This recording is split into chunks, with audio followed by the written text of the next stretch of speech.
My father's voice sliced through the house trash like you should live under a bridge. The chandelier rattled, but he didn't flinch. My mother just crossed her arms, expression smooth, like she'd practiced this goodbye for weeks. I didn't cry.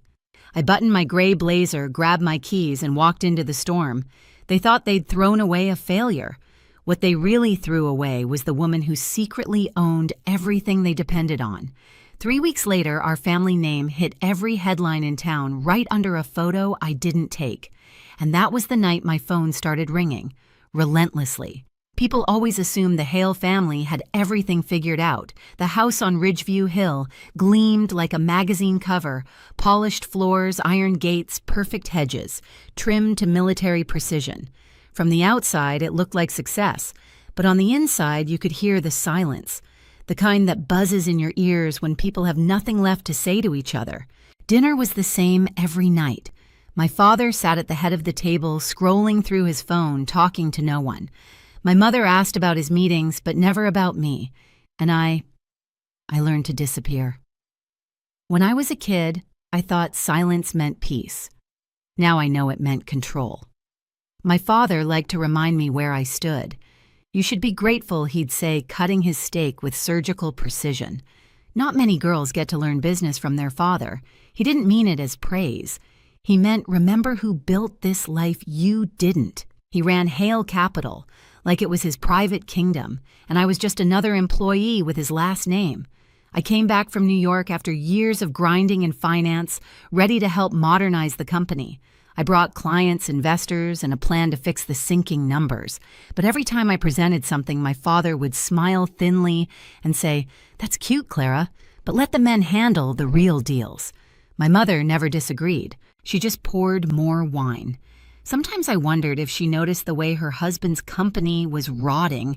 From the inside, bad partnerships, silent debts, shady deals no one dared mention. I knew about Derek Lane long before she did. He was the partner who nearly ruined our family once, and when his name appeared again, my instincts screamed. The night before everything fell apart, I overheard them arguing in his office. My father's voice was sharp, my mother's trembling. I caught fragments through the door loans mistake, not her problem. Then my name, and laughter. The next morning I was told to keep my nose out of family business. That night they called a family dinner. The same table, the same silence. Only this time my father had papers ready. "Sign this," he said. "You'll transfer part of your portfolio to help the company recover." I looked at the numbers. It wasn't recovery, it was erasure. They wanted everything I'd built. When I refused, his eyes turned cold. My mother didn't even blink. "You've always been selfish, Clara," she said softly, as if rehearsing it. "Always thought you were smarter than us." Maybe I was, because that was the last sentence she spoke before he told me to leave. People say betrayal hurts most when it comes from strangers. They're wrong. It's worse when it comes from the people who raised you to believe loyalty was love. And as I stood outside that house, rain soaking my hair, I made myself a quiet promise. If they wanted to erase me, I'd show them what real disappearance looked like. 3 days passed before my mother texted me. Just one line, "Don't come back here." No apology, no emotion, just a command, like I was still a child being told to clean my room. I stared at that message until the screen dimmed, and for the first time in years, I laughed. Not out of humor, out of disbelief. Because for the first time I realized they weren't angry. They were afraid. The question was of what I rented a small apartment downtown, all glass and silence. The kind of place where the city's lights feel like other people's lives flickering by. Rachel, my oldest friend, brought over takeout and tried to pull me back into the world. "You should sue them," she said, mouth full of noodles. "For what?" Emotional stupidity, I smiled. But deep down, something sharp twisted inside me. My parents had always treated me like I was disposable, but this time it felt deliberate. A week later, I drove past the Hale house. I told myself I just wanted closure to see it one last time, but that was a lie. I wanted to see them, to know what my absence had changed. It was after midnight. The house looked smaller in the dark. No music, no voices, just a single light in the living room.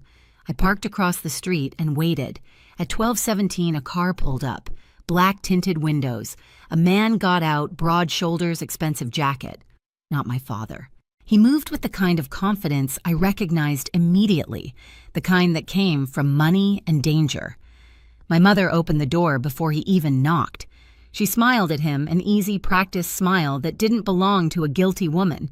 It belonged to someone who'd already chosen her side.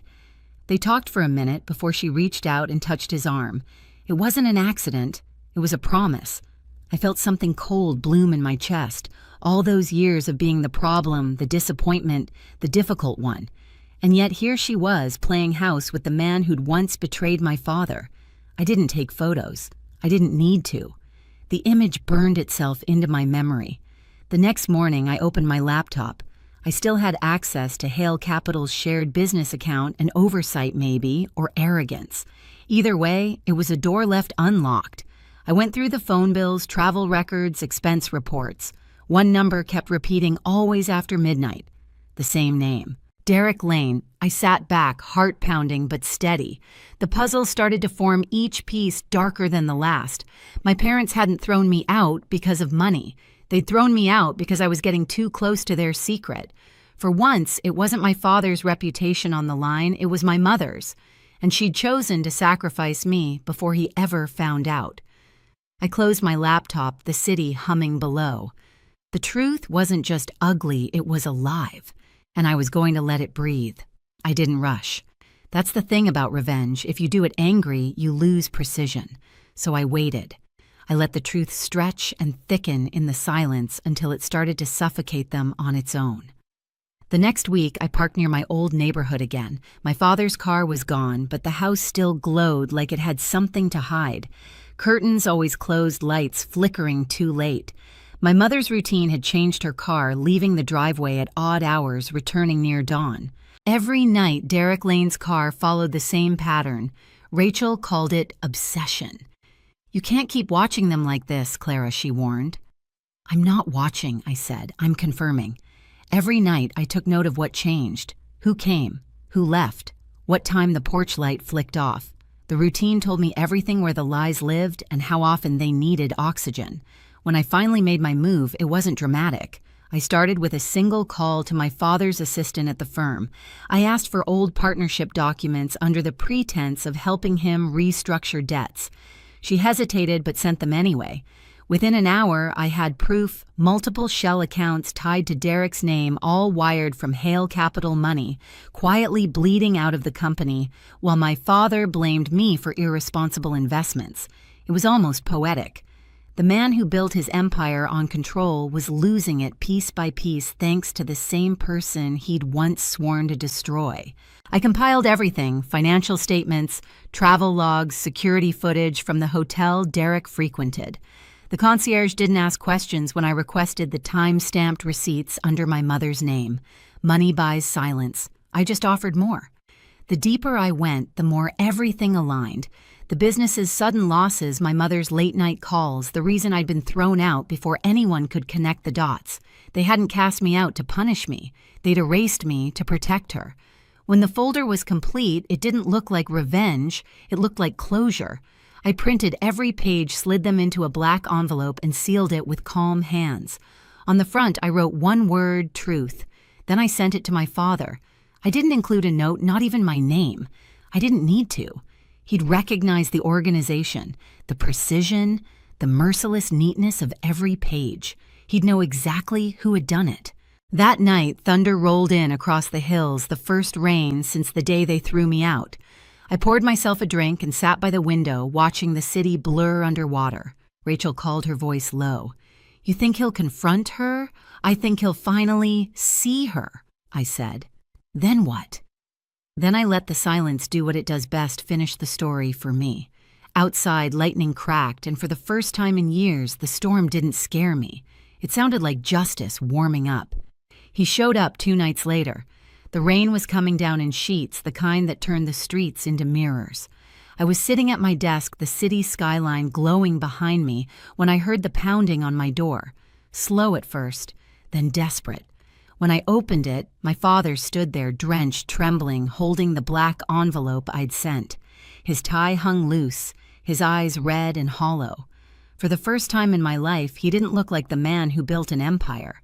He looked small, human. "Clara," he said, voice cracking, "what is this? I didn't invite him in immediately." I just stepped aside and let him walk past. He left wet footprints across my floor, the smell of rain and fear trailing behind him. He slammed the envelope on my table. The papers were warped from water, but the truth still showed through photos, receipts, messages. My mother's face frozen mid-laugh, Derek's hand on her waist. "Tell me this isn't real," he said. "It wasn't a demand, it was a plea." I looked him straight in the eye. "You always told me to be honest. So here it is." He sank into the chair, staring at the papers like they might rearrange themselves into a lie. She wouldn't." His voice broke off. "After everything I did for her, after all, I cut him off. After everything you did to me." He looked up sharply. I saw something flicker, shame maybe, but still tangled with pride. "You shouldn't have gone through my accounts. You shouldn't have thrown me out of your house." The silence that followed felt heavier than the thunder outside. He ran a hand through his hair, gripping it like he could hold himself together. "Why send this to me?" "Why now?" I leaned back, crossing my arms. "Because you needed to see who you were protecting. You thought I was the problem. Turns out the problem was sleeping next to you." He stared at me for a long time before whispering, "You wanted to destroy her." I shook my head. "No, I just stopped covering for her. Same thing you did to me." Lightning flashed across the room, lighting up the reflection of his face in the window, broken, distorted. He picked up the final photo, the one where my mother's hand lingered on Derek's arm outside the hotel. His hand shook so hard the page rattled. Then he whispered, "She was all I had left." "No," I said quietly. "You had me. You just didn't want me." Something in him collapsed. He pressed his palms to his face and let out a sound that wasn't quite a cry, it was too raw for that. The empire of Hale was crumbling, and all I did was hand him the match. When he finally looked up again, his eyes were red and wet. "What do you want from me?" I let the question hang for a moment. Then I said, "Nothing." He frowned, confused. "Nothing. I wanted you to know what it feels like to lose something you thought was yours forever." He stood abruptly, anger flaring through exhaustion. "You think this makes you better than us? You think this cruelty is justice?" I held his gaze. "No, Dad. This truth is justice. The cruelty came from you." He stared at me for what felt like an eternity, breathing hard. Then he picked up the folder again and left without another word. I didn't stop him. I just watched his back disappear down the hallway until the elevator doors closed, cutting off the echo of his footsteps.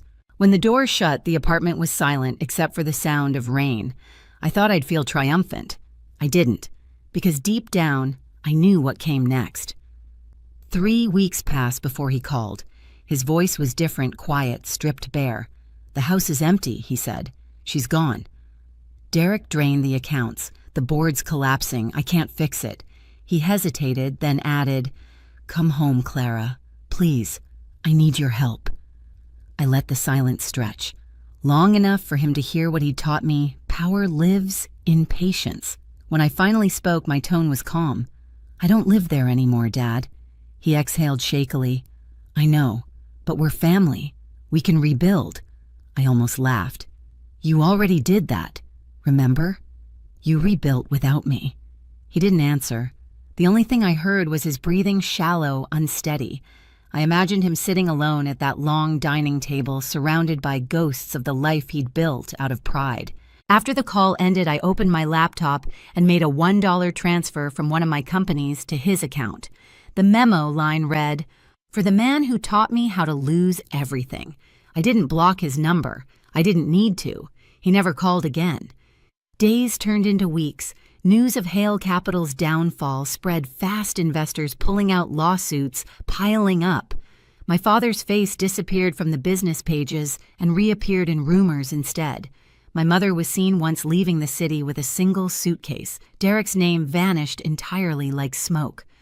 One evening, I drove back to Ridgeview Hill. The gates were unlocked, hanging crooked. Weeds climbed the brick walls. The lights were off the house hollow. I stood there for a long time, rain dripping down my collar, waiting to feel something: anger, satisfaction, grief. But all I felt was distance. The girl they threw out had finally vanished. What remained was someone they'd never bothered to know, a woman who'd learned how silence can speak louder than forgiveness. I turned back toward the city, the storm easing behind me. Somewhere between the thunder and the quiet, I realized revenge was never the goal. It was freedom. I didn't hear from either of them again. The silence that used to haunt me now felt like peace. Hale Capital dissolved within months, its offices stripped, its logo taken down from the building like a gravestone nameplate. Reporters called, investors begged for statements, but I had nothing to say. The story had already told itself. Rachel stopped by one night with a bottle of wine. We didn't talk about my parents. We talked about everything else, the clients I was signing, the trips I wanted to take, the life that finally felt mine. For once, I wasn't living in reaction to anyone. Sometimes I'd drive past that hill, not to look back, but to remind myself how far I'd come. The house still stood, but its windows were dark. I didn't stop the car. I didn't need to. They threw me out to protect a lie. I built a life out of their absence. Justice hadn't come from revenge. It came from walking away and never looking back. Some nights when the rain hits my window, I think about that last look my father gave me the moment he realized silence can burn louder than words. I used to crave their approval, their apology, anything that would make the years of humiliation make sense. Now I just feel free. People say revenge changes you. Maybe it does. But for me, it wasn't about destroying them. It was about proving to myself that I could survive without the people who swore I couldn't. So if you've ever been pushed out, underestimated, or told you'd never make it, remember this. Sometimes the quietest comeback is living well. If this story hit close to home, hit like and tell me where you're watching from. Your stories remind me why I tell mine. And trust me, the next one cuts even deeper.